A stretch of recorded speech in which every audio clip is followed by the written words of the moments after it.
Estamos aquí de vuelta en El Estilo, Juliana, y ya estoy acompañada de Hernando de Soto, reconocido economista que se ha sumado al equipo técnico de Fuerza Popular. Ya está aquí con nosotros. Gracias por venir. Gracias, qué gusto verte de nuevo, Juliana. Igualmente, Hernando. A ver, ¿qué tanto te costó tomar la decisión de integrarte a este equipo? Porque yo tengo entendido que en diciembre ya te habías reunido no solo con Keiko Fujimori, sino con Alfredo Barnechea y, si no me equivoco, también con... Yo me he reunido casi Alejandro con Toledo. todos. Claro, yo tengo, por si acaso no soy parte del equipo técnico, si algo pasa yo estaría asesorando a la presidencia, no soy parte de un equipo. Quería decirlo sencillamente para indicar que me estoy representando a mí mismo, como por supuesto amigo de Keiko. En lo que se refiere a todo el mundo, sí, efectivamente, yo he conversado con todos porque yo tengo un programa que vender. Yo creo que la informalidad es lo peor que pasa en el Perú. Trabajo en eso con otros jefes de Estado en otros países y me encantaría hacerlo en mi país. Entonces, naturalmente, me tengo que informar, sobre todo cuando me invitan, y eso he hecho casi con todos los candidatos, y en lo que se refiere a Alfredo Barnechea, en muy particular, porque lo tengo en muy alta estima. ¿Con Pedro Pablo Kuczynski también se reunió hasta diciembre del año pasado? Creo que sí. Me olvido cuándo, si fue diciembre, enero, febrero. Por ahí hemos conversado de los temas generales de informalidad. ¿Y por qué decidirse en mayo, a 3 semanas y media de la segunda vuelta, por Keiko Fujimori? Porque me imagino que si el proyecto es interesante y que además ha sido reconocido y aplaudido en el extranjero, pues todos los candidatos, de hecho, le manifestaron su interés en poder llevar esto a un eventual gobierno. Claro, la idea justamente es esa, ¿no? ¿Cuál es la importancia que le dan cada uno de los candidatos al tema? Porque uno puede decir, esto es un excelente problema técnico, aquí es el vaso de leche, tenemos que hacer agricultura, y yo creo que la informalidad, que no es otra cosa que la falta de un derecho aplicable a todo el Perú, no es un problema técnico, es un problema esencialmente político que requiere de varias técnicas. Entonces, tiene que estar colocado al nivel de la presidencia. Entonces, eso es una condición. La otra condición es cuántos poderes le dan a uno para efectivamente poder comunicarse, porque nadie va a entrar a la formalidad si es que no se comunica bien. Y en ese sentido, Keiko vino justo después de la segunda vuelta y me propuso, o me hizo una oferta que tenía los poderes que eran necesarios, y entonces decidí por ella. Y además hay otra cosa que es muy importante, es que cambiar las costumbres de este país, que ha aprendido a vivir dentro de la ilegalidad en gran parte, va a requerir de una voluntad de hacerlo y de creer que es necesario, y después estar dispuesto a perder ciertas plumas en la batalla. Y yo creo que ella tiene esas agallas. De acuerdo, por lo tanto podríamos decir que su decisión pasa por una cuestión profesional, de interés, de visión hacia lo que podría beneficiar al Perú eventualmente, y no por un asunto ideológico de, digamos, simpatía política. Ni ideológico ni afectuoso. Yo voto con la cabeza. Y si fuera otra cosa, si fuera un artista, si fuera un horticultor, sería otra cosa. Pero yo me especializo en la cosa llamada económica, economía política, y entonces yo en eso tengo que ser frío y tengo que ver cuáles son las posibilidades de éxito, sobre todo en mi país, ¿no? Cuando yo hago estas cosas afuera, yo asesoro a jefes de Estado, pongo programas de estos tipos generalmente, que la cosa tenga éxito o no, no es un problema, porque yo soy un técnico. Ahí está, soy un técnico, hay un técnico extranjero, es difícil que se me ataque porque no me meto en la cosa local. En mi país sí me meto en la cosa local porque soy peruano, y me van a atacar, y me van a atacar feo, y en ese sentido yo quiero tener altas posibilidades de éxito, y esa me las ha dado Keiko, que además, que es otra cosa muy importante, Juliana, comprende de qué se trata el problema de reunir a dos países, el país formal y el país informal. Sin embargo, usted ha dicho que si Pedro Pablo Kuczynski se convierte en el próximo presidente de la República, no tendría ningún problema en trabajar con él. Por lo tanto, también hay algún tipo de simpatía, siente que podría también ejecutar este proyecto en un gobierno del PPK. Sí, parece que eso se ha deducido, está en los medios sociales, de una entrevista que tuve en la vereda, en la calle. No, o yo me expresé mal, o no hubo una interpretación correcta. Yo lo que recuerdo del contexto, eso, si de una entrevista a la otra hay que ser un profesional para darse cuenta, para poder ir al uno al otro al lúcido, pero lo que yo recuerdo era una pregunta en el sentido de si Keiko no era exclusiva autoridad. Digo, no, es muy abierta, siempre ha dicho que va a tener que colaborar con otros partidos. En ese sentido, alguien que me vino la pregunta, ¿usted tendría algún problema en trabajar con Pedro Pablo Kuczynski? Y en ese sentido de coordinación lo dije, pero no. Del momento que yo me meto en el juego político en mi país, que no ocurre en los otros países, yo estoy con mi candidata hasta el final.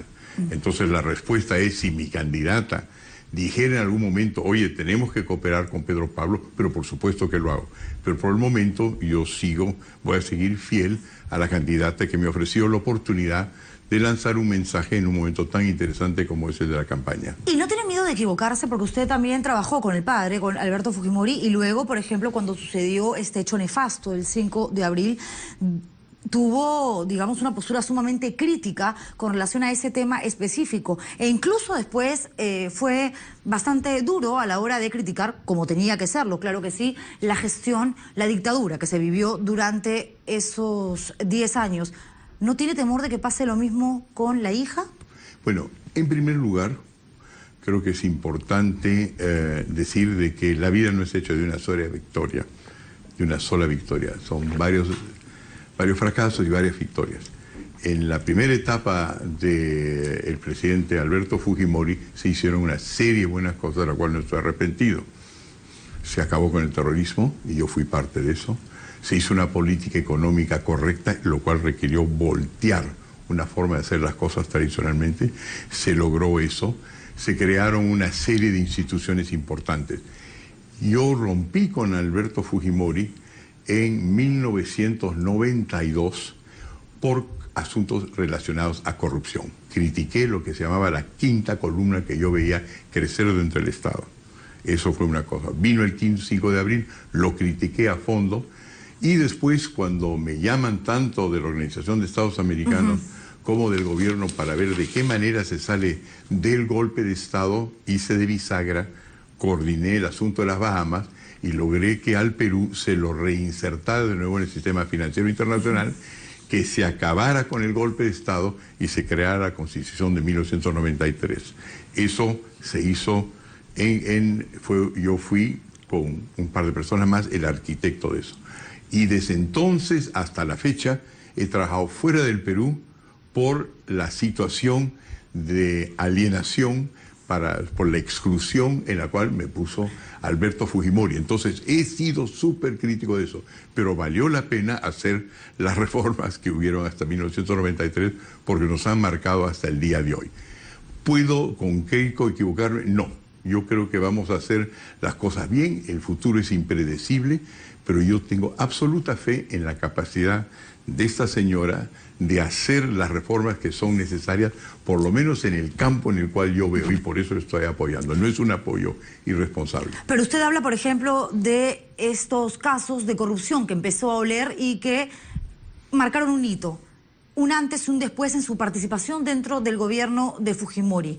En el caso de Keiko Fujimori, evidentemente se tendría que ver qué sucede. Sería ilógico, ridículo adelantarnos, pero hay temas que sí están pendientes y donde ella está inmersa de una u otra manera, como el asunto de sus estudios. ¿Eso no le genera a usted por lo menos dudas de qué pudo haber pasado? ¿Por qué hay tanto cambio de versión? ¿Por qué sale la madre a decir una cosa y ella misma responde de una manera que no tiene absolutamente nada que ver con lo que mencionaba hace un par de años en el Congreso de la República?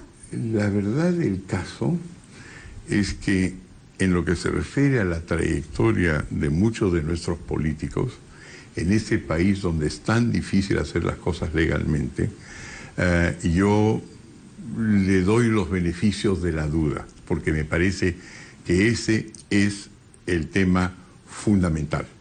Yo creo que ella tiene la fuerza para hacer las reformas. Muchas de las críticas que se le hacen, Juliana, a mí respecto, era cuando era una niña.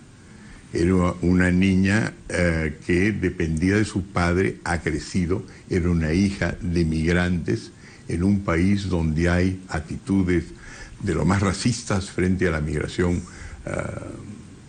asiática, la ha sabido siempre.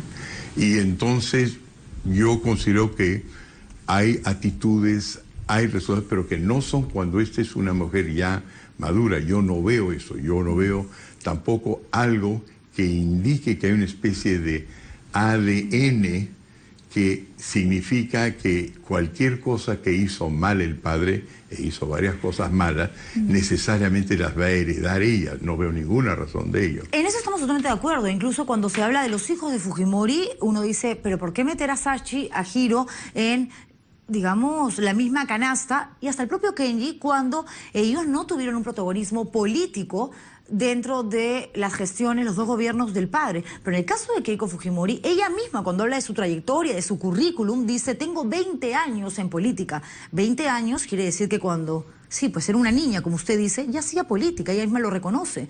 Y en el año 2011 hacía campaña en la Puerta de Barbadillo, pidiendo libertad para su padre.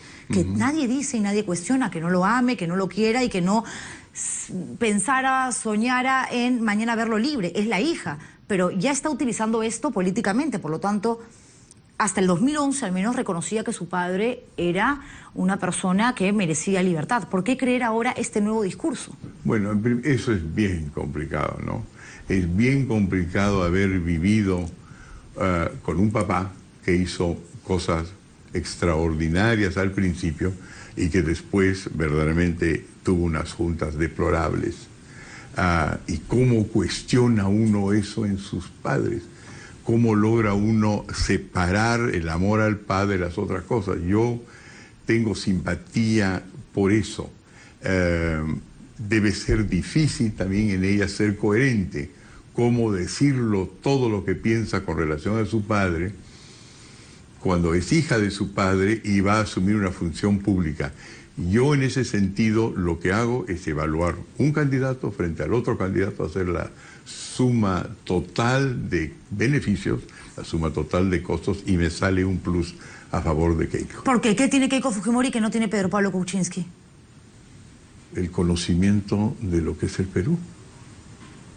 Acaba de declarar en un momento que, por ejemplo, formalizar la propiedad es relativamente sencilla.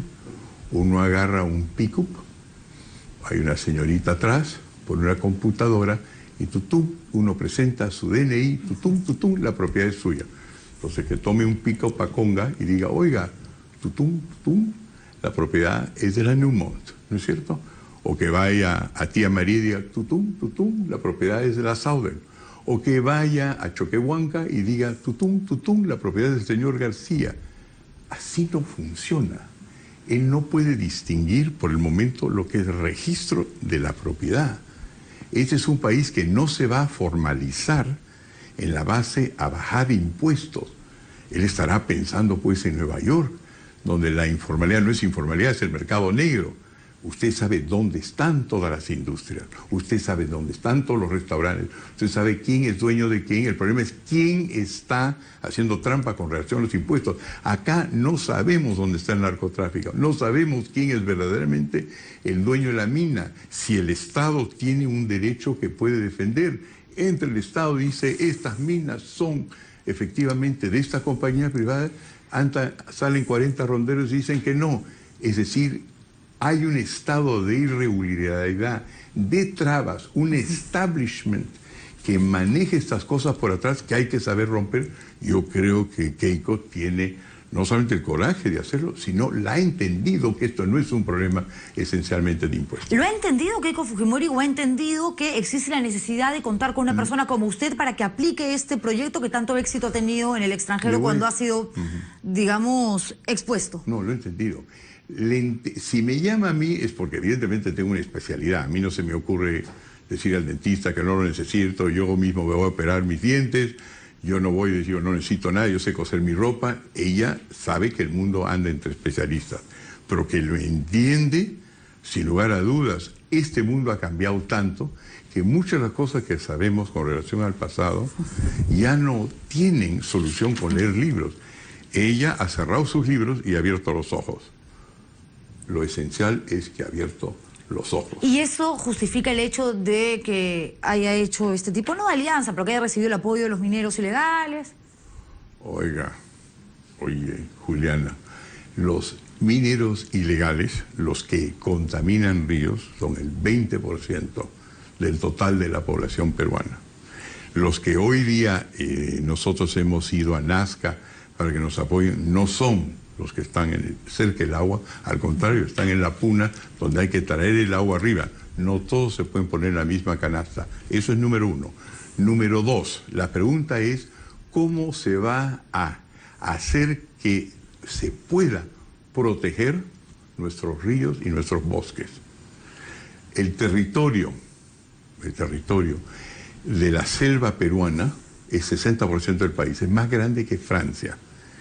El ejército o las fuerzas armadas que tenemos, que son esencialmente la policía, que puede meterse en selvas, serán 200, pues cientos de ellos, en un territorio como Francia, y que se va a meter con millones de campesinos o migrantes locales. Esa es una guerra que no se puede ganar. Ahora, se puede hacer lo que han hecho los americanos en Vietnam, es decir, yo no sé quién está en qué lugar, pero me voy a entrar y vamos a ver cómo me va.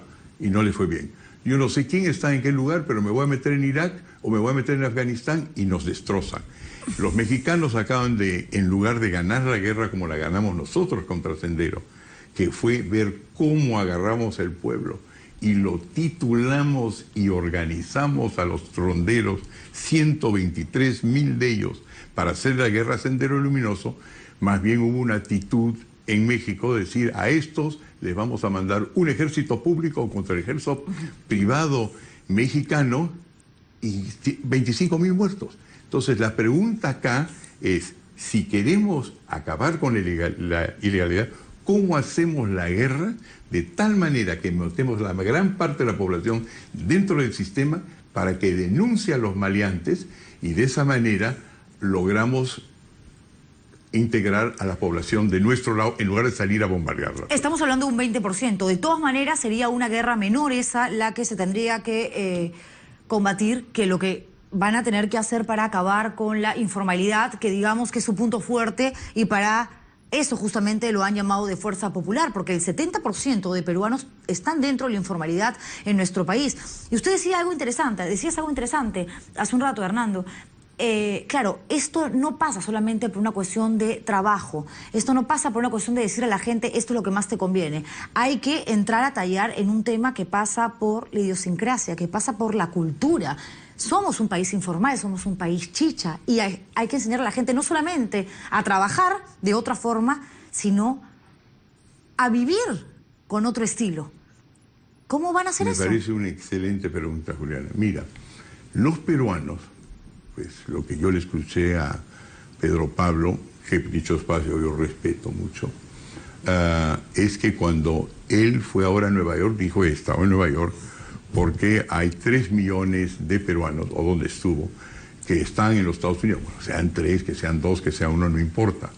Pero la parte que es interesante es que cuando los peruanos, hablando de idiosincrasia, migran a los Estados Unidos, al igual que sus pares mexicanos, guatemaltecos, chinos, afganis, todos los que migran a los Estados Unidos, que son más o menos unos 11 millones de indocumentados, todos marchan desde Houston hasta Chicago pidiendo ser insertados en la economía legal. Y no lo hacen en el Perú, lo cual me llega a la conclusión después de años de estudio que el problema no son los peruanos y su idiosincrasia, sino un sistema legal que nos vuelve a todos coimeros. Entonces la idea es la siguiente: si los peruanos se portan bien afuera y mal adentro, el problema no son los peruanos, sino la legalidad peruana. Una legalidad que produce aproximadamente 30,000 normas inconsultas cada año, 30,000, 106 al día. Y dentro de eso, miren, no hay que ser informal. Todos los formales sabemos que el país está trabado y que hay que destrabarlo. Si uno es pobre, el problema no es qué vaina, cuántas colas, cuántas coimas. El problema es, ¿le doy a mi gente algo de comer esta noche o no le doy? Y frente a eso la gente se vuelve pues informal y los valores pasan a un segundo nivel. De acuerdo, Hernando, pero el hecho de que tú eventualmente en un gobierno de Keiko Fujimori seas asesor, no solamente vas a participar en temas económicos, que es tu especialidad, y que tienen que ver con esta transformación para conducirnos hacia un mundo, la formalidad, por más utópico que parezca, porque ese de hecho es el objetivo, también vas a participar en otros temas y hablas acerca de esto relacionado a la legalidad. Las leyes vienen del Congreso de la República y en el Congreso ya hay electos, juramentan ahorita en julio, 73 parlamentarios fujimoristas. O sea, el control de fuerza popular en el Parlamento de la República ya es aplastante. Y van a tener también el Ejecutivo. ¿Eso no es peligroso? No.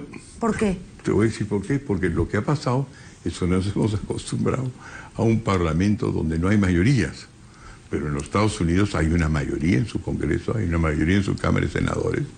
En todos los países, casi todos los países de Occidente, cuando alguien tiene mayoría, es una mayoría absoluta. Lo que ha pasado es que nos hemos acostumbrado a tener una multiplicidad fragmentada de partidos. La ventaja del Parlamento es que en ese momento haya mayoría o no haya mayoría, no es una mayoría avasalladora en el sentido que tiene 2/3 partes, si se quiere, del Congreso para cambiar las cosas, tiene una mayoría absoluta. Y el problema no es el Congreso, a mi juicio nunca ha sido el Congreso. ¿Por qué? Porque lo vemos todo el día. Vemos con quién chismean, vemos con quién se aman o no se aman, vemos escándalos, la prensa está ahí día y noche, se critican entre ellos mismos. El problema es el Ejecutivo. El Ejecutivo peruano no vota como el Parlamento o el Congreso 300 o 350 normas al año. El Ejecutivo peruano vota 30.000. De acuerdo, pero esos 30.000, que si bien no tienen la jerarquía de las leyes, cuando a mí me ponen en la cárcel por haber cacheteado a un policía, me da lo mismo que haya sido un reglamento o que haya sido una ley.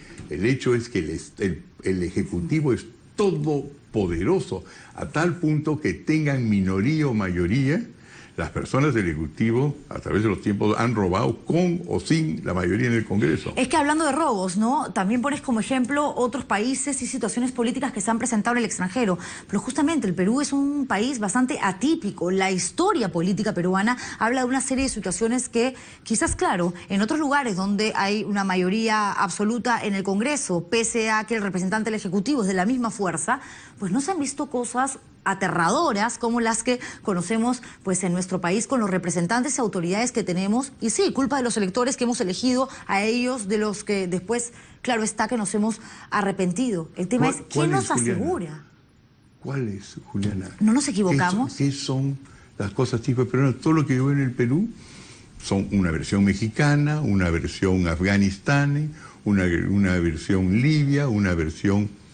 Perú para mí me parece bastante similar al resto. No solamente eso, sino que el Perú tiene una serie de cualidades que no tiene otros países. Por ejemplo, la Organización Internacional del Trabajo ha determinado que el país más trabajador del mundo es el Perú. Ah, no. Pero, digamos, pero la parte mala no la veo. Lo que nos falta es un sistema legal en el cual nosotros, los ciudadanos, versus los políticos elegidos o no elegidos, pero que están en el poder, los podamos controlar. Mira, el 5 de junio, nosotros, va a ser bien rico, vamos a decidir quién va a ser presidente. Esa es la última vez que vamos a tener la posibilidad de tener una consulta. Es la última oportunidad que vamos a tener una consulta hasta que vengan 5 años. En los Estados Unidos, en Suiza, en Inglaterra, en todos esos países, cualquier problema que hay con los políticos, hay revocatoria fácil, hay la posibilidad de tener un referéndum, hay la posibilidad de hacer cirugía, hay la posibilidad de aislar una ley, de identificarla de antemano. Lo que a nosotros nos faltan es una forma de controlar a los políticos, porque nuestra Constitución siempre le ha dado un poder enorme que nosotros no tenemos. Y la prueba de eso es, vas a ver, Juliana, si es que Keiko es elegida, la enorme cantidad de amigos que yo voy a tener. Enorme. Tú de amigos y yo de enemigos. He estado con Gino Costa, y si somos amigos vas a tener todavía más. He estado con Gino Costa afuera, que es muy buena persona, que yo también admiro mucho.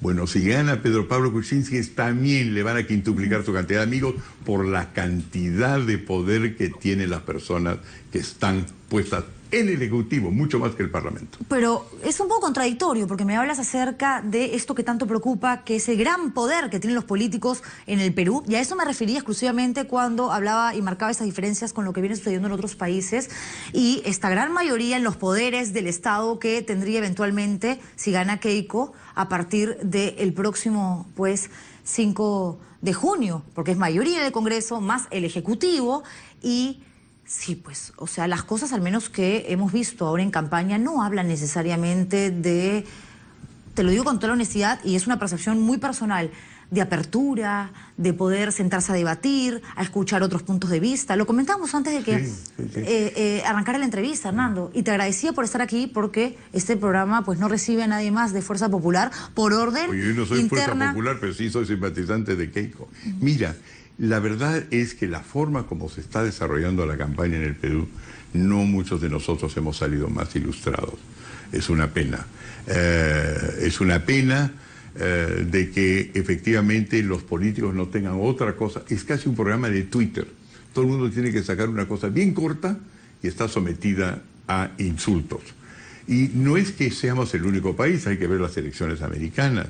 Se han vuelto en ese sentido también bastante salvajes, pero por lo menos hay una cierta libertad de opinión. A mí la razón por la cual me gusta Keiko, ya que se está hablando de cosas psicológicas, es que yo veo en Keiko, en lo personal, y es posible que después me llame y me critique, pero no tengo ningún problema porque yo soy independiente, es que yo veo una señora que quiere limpiar el nombre de la familia.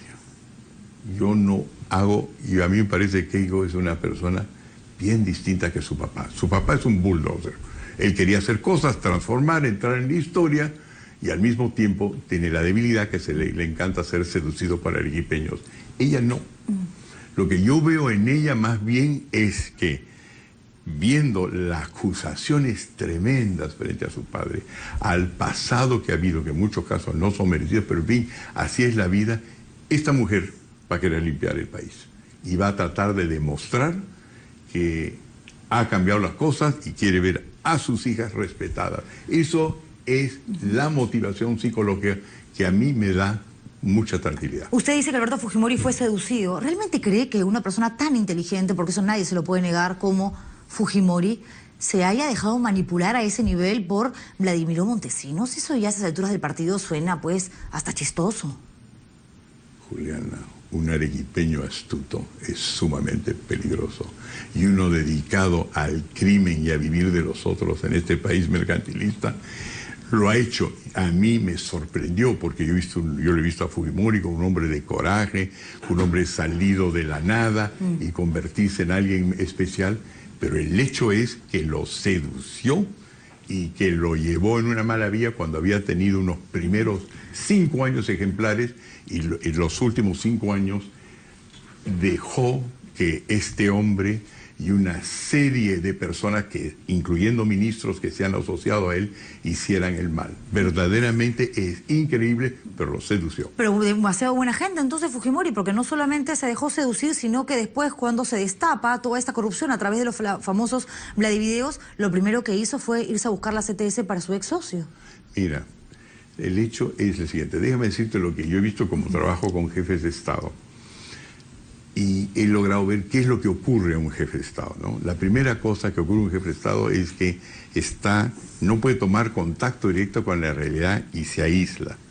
La cantidad de problemas que tiene, las acusaciones, el empuje de sus enemigos, y de repente entra un abogado astuto que dice: no se preocupe, presidente, yo me encargo de todo. Lo ve uno con sospecha al principio, pero después de cada día, un día tras otro, 365 días cada año, con todos los problemas que uno recibe, hay esa voz seductora que dice: no se preocupe, presidente, ya está resuelto. O sea, ¿Fujimori está preso de manera injusta? Yo creo que él ha sido muy mal influenciado, pero es el riesgo que uno toma cuando es jefe de Estado. Él es responsable hasta para las personas que lo seducen. Yo no creo que Alberto Fujimori haya sido una persona que haya jamás creído en que el dinero es para él. Yo he conversado, no voy a decir nombres, porque son personas que me lo han dicho, que lo han percibido, han encontrado un centavo en manos de Alberto, han encontrado... Pero él ha admitido, él se ha declarado culpable en temas de corrupción. No sé cómo está definida la cosa. Sí, él admitió responsabilidad en casos de corrupción. Dineros. Yo creo que él es responsable si otros han robado, pero que se le ha descubierto a él o a su primo, a su hermano Santiago, un centavo, hasta ahora no se ve. ¿Y los tíos que están fugados? Sí, claro. El problema es que es responsable por los otros. Pero lo que estoy hablando es que si agarras cualquier presidente de la República y comienzas a preguntarte en la historia de los últimos 35 años, vas a encontrar ministros que han robado al lado de no, seguro, pero uno no deja de ser, digamos, delincuente porque el otro robó, porque el otro violó y el otro secuestró. Cada uno que asuma su responsabilidad. Te estoy diciendo la razón, pero digamos que no son ni Keiko, por lo menos en este caso es absolutamente claro, no ha sido como los otros que sabemos que se han enriquecido personalmente. Yo creo que Keiko, dicho de paso, porque yo no vine preparado para hablar de esto, pero me has pedido que dé mi opinión y no me voy a hacer el inocente. Yo creo que ella quiere limpiar el nombre de la familia. Tiene hijas, tienen esas hijas que ser respetadas en el colegio y va a hacer todo lo posible por eso. Al contrario, a veces me temo que no va a tomar las decisiones duras justamente por quedar bien. ¿Y usted cree que ella pueda garantizar, ya para ir terminando, Hernando, libertad y democracia? Paradójico, porque usted viene del Instituto de Libertad y Democracia. Esos dos puntos fundamentales en un Estado de Derecho, ¿Keiko Fujimori los puede garantizar? Yo creo que sí, yo creo que va a hacer todo lo posible para eso. Yo creo que va a hacer todo lo posible para eso. Ahora, Juliana, si no lo hiciera, yo vengo a tu programa y yo vengo a admitir mis fracasos, pero no lo veo y quiero ser una persona responsable. Francamente, no lo veo. ¿Me prometes algo? Que si algún día te volvemos a llamar para invitarte y alguien te dice, no vayas, al menos me lo comunicas si eres totalmente honesto conmigo y me dices, tengo ganas pero no me dejan, como ha sucedido con algunos congresistas. En primer lugar, te lo digo, nunca se me ha dicho no vayas. La prueba es que estoy acá. La única cosa que ha ocurrido en algún momento con una enamorada que tuve es que me dijo no vayas porque esta Juliana es demasiado guapa. Esa es la ¿Quién única seduce a prohibición. quién? ¿Quién seduce a quién, Hernando? No, ¿sabes? Me he ido peruanizando. Yo no era así anteriormente, pero la verdad es que eres guapa. Y esas señoras allá afuera que a veces me admiran son las únicas que dicen cuidado con Juliana. Gracias, pero Hernando. nadie en un partido político me lo ha dicho. Muchas gracias por haber venido. Un placer. Y suerte. Hay que desearle suerte ahora a todos, porque finalmente la decisión final la vamos a conocer el 5 de junio. Qué poquito falta, ¿no? El 5 de junio y los votos estarán pues allí. Gracias, Hernando, por haber venido. Un placer. Pausa comercial y regreso con Gino Acosta, el jefe de Plan de Seguridad de Peruanos por el Cambio. Viene a hablar evidentemente de todo, porque las propuestas en materia de seguridad ya están escritas en un plan de gobierno que todos conocemos, pero a medida que nos acercamos a la fecha final hay cambios, modificaciones que se hacen de hecho para bien y es interesante conocerlo y también que nos dé su punto de vista con relación a estas últimas encuestas que ya marcan una diferencia interesante entre ambas postulaciones. Hay un 3 puntos porcentuales que ponen a Keiko Fujimori en un primer lugar en cuanto a intención de voto y en un segundo a PPK. Regresamos con él luego la publicidad, no se muevan.